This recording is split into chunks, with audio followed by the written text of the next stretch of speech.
Asia में 2 war zone बने हुए हैं और तीसरा बनाने की पूरी कोशिश जारी है। पहला गाजा है, जहां इजराइल करीब 4 महीने से 24 घंटे बमबारी कर रहा है। इन हमलों में 26,000 से ज्यादा लोगों की मौत हो चुकी है।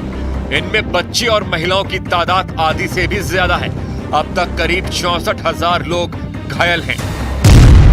दूसरा वॉर जोन है लाल सागर, यानी यमन और अफ्रीका के बीच वो समुद्री गलियारा जहां इस वक्त इजराइल और अमेरिका के जहाजों पर हमले हो रहे हैं। यमन के हूती विद्रोहियों ने अमेरिका और इजराइल के हर जहाज को तब तक टारगेट करने की धमकी दी है जब तक इजराइल गाजा पर बमबारी नहीं रोकता है। तीसरा वॉर जोन ईरान और अमेरिका के बीच बनता हुआ नजर आ रहा है, लेकिन सवाल है कि ये लड़ाई ईरान हमले के साथ शुरू होगी।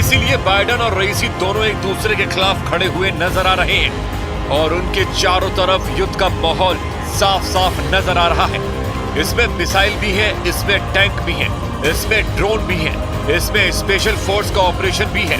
बाइडेन इस वक्त अपने तरकश में हर वो हथियार देखना चाहते हैं जो उन्हें इजराइल के खिलाफ ऐसा युद्ध लड़ने की ताकत दे जिससे अमेरिका और खाड़ी में उसके दोस्तों को भी कम से कम नुकसान हो। I don't think we need a wider war in the Middle East. That's not what I'm looking for.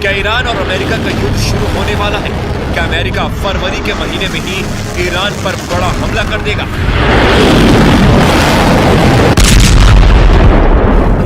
सवाल है कि रूस क्या करेगा, इजराइल क्या करेगा, नाटो का रुख क्या होगा?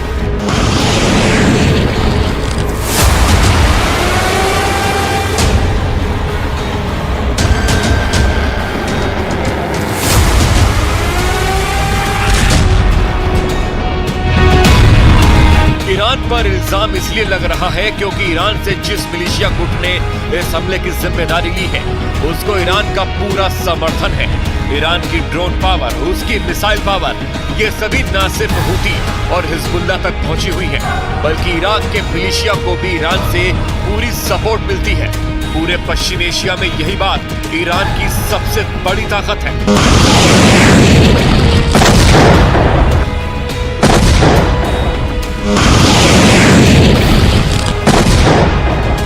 Iran continues to destabilize the region. This includes backing terrorists who attack our ships in the Red Sea, and the US is leading international efforts to end these attacks. America के रक्षा मंत्री Lloyd Austin ने ये बात NATO के महासचिव से मुलाकात के दौरान कही थी, यानी अमेरिका अब रूस और ईरान समेत कई खतरों को लेकर एक बड़े गुट के साथ बात कर रहा है। ऐसे में सवाल है कि अगर अमेरिका ने ईरान के खिलाफ बड़ी गुटबाजी शुरू कर दी तो इसका अंजाम क्या होगा? कतर के प्रधानमंत्री ने आगाह किया है कि गाजा से शुरू हुआ युद्ध पूरे पश्चिम एशिया को जला सकता है।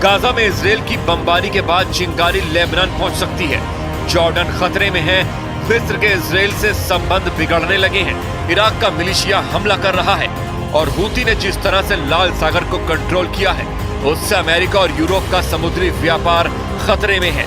और अब इन सब वॉर जोन के बाद ईरान और अमेरिका के युद्ध का खतरा सबको सता रहा है।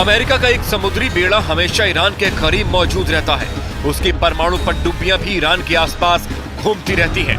इन सब के बीच अमेरिका के बेस पर जो हमला हुआ है, एक तरह से अमेरिका और ईरान के बीच तनाव का नया अध्याय शुरू हो चुका है। अमेरिका और ईरान के बीच दुश्मनी अब एक नए लेवल पर पहुंचने वाली है, जिसका नुकसान पूरी दुनिया को उठाना पड़ सकता है। jeopardy.